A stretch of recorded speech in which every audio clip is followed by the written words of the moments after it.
Eu vou falar com a Mayara há pouco sobre o acidente com o ônibus que levava torcedores do Corinthians que deixou 7 mortos. A Agência Nacional de Transportes Terrestres confirmou que a viagem era irregular. Então a Mayara vai trazendo informações, ela está em frente ao IML, os corpos estão sendo liberados, vai trazer os detalhes e a gente vai acompanhando a reintegração de postos na imagem do helicóptero da Record. Mayara, por favor, mais uma vez, bom dia. Esse trabalho foi feito, a perícia foi feita e agora a liberação do corpo. As pessoas já foram identificadas, essas vítimas, pelo menos as 7 que foram vítimas fatais do acidente?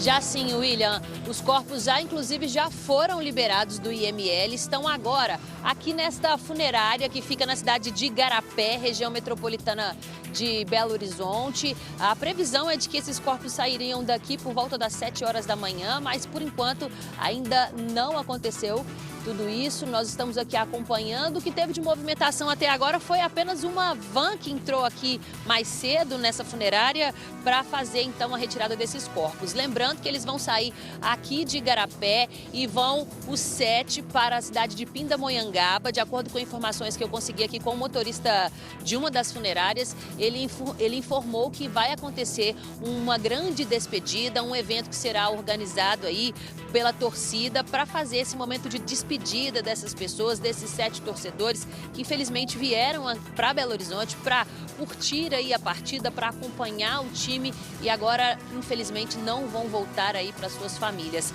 E a gente tem informação aqui, William, em relação às vítimas que foram levadas para o hospital. No total foram 17 vítimas encaminhadas para o Hospital Público Regional de Betim, 7 para a unidade de pronto atendimento norte e uma para uma outra unidade de pronto atendimento que fica no bairro Teresópolis. Só para o pessoal poder entender, esse acidente aconteceu na BR-381, região metropolitana de Belo Horizonte, na altura ali da cidade de Brumadinho, perto da Serra de Igarapé. E aí, na hora do acidente, as vítimas foram levadas para hospitais da região. E foram levados para a cidade de Betim e aqui agora é Igarapé, onde nós estamos, tudo muito pertinho, então por isso é que eles foram distribuídos desta maneira. A maior parte dessas vítimas já foi liberada, já saíram do hospital, apenas uma que permanece internada aí em estado considerado mais grave. Então a gente está acompanhando aqui tudo, movimentação muito tranquila, a gente não viu nenhum familiar agora aqui pela manhã, provavelmente eles já estão neste local onde vai acontecer essa cerimônia, lá nesse ginásio em Pindamonhangaba. E a gente falou na nossa última entrada em relação à segurança, Você até me chamou aí falando sobre a irregularidade que foi encontrada pela ANTT. Importante falar sobre isso também, já que a Agência Nacional de Transportes Terrestres reconheceu que este ônibus que se envolveu nesse acidente não tinha autorização para fazer essa viagem interestadual. E é importante a gente falar sobre isso porque essa autorização, quando a ANTT emite essa autorização, ela precisa observar vários aspectos de segurança do coletivo, do veículo que está ali para fazer essa viagem.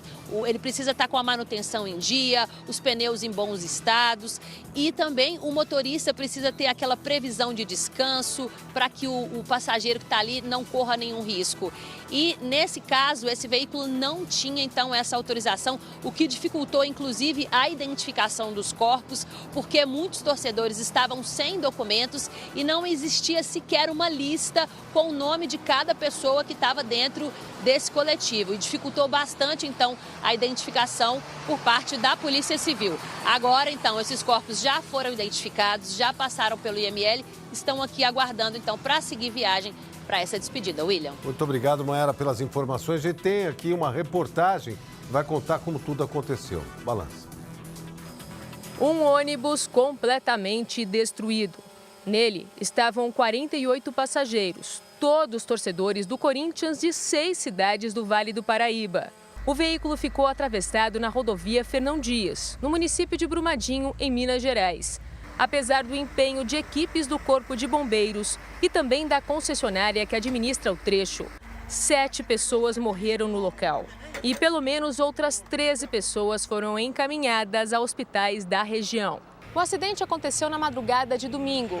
Os torcedores voltavam para esta sede do Corinthians, que fica em São José dos Campos, depois da partida contra o Cruzeiro, que aconteceu em Belo Horizonte. De acordo com relatos de passageiros, o motorista teria avisado que o freio tinha deixado de funcionar. Ele avisou os presentes no momento que o ônibus estava sem o freio, e essa é a informação que a gente tem até agora. Depois do aviso, o motorista do veículo perdeu a direção em uma curva, bateu em um muro de contenção e depois capotou. Na sede, amigos de torcida tristes. O fretado costuma sair daqui e seguir viagem com torcedores para apoiar o time do coração. Todos os jogos a gente sai para ir ver o Corinthians, sejam para jogo perto ou jogo longe.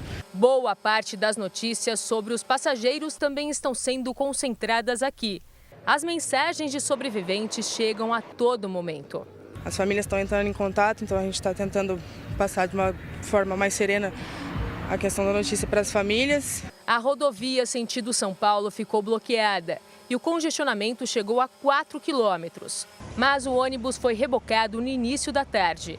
Em nota, o Corinthians manifestou pesar pelas vítimas fatais. O clube também afirmou que permanece à disposição das vítimas e das famílias dos envolvidos.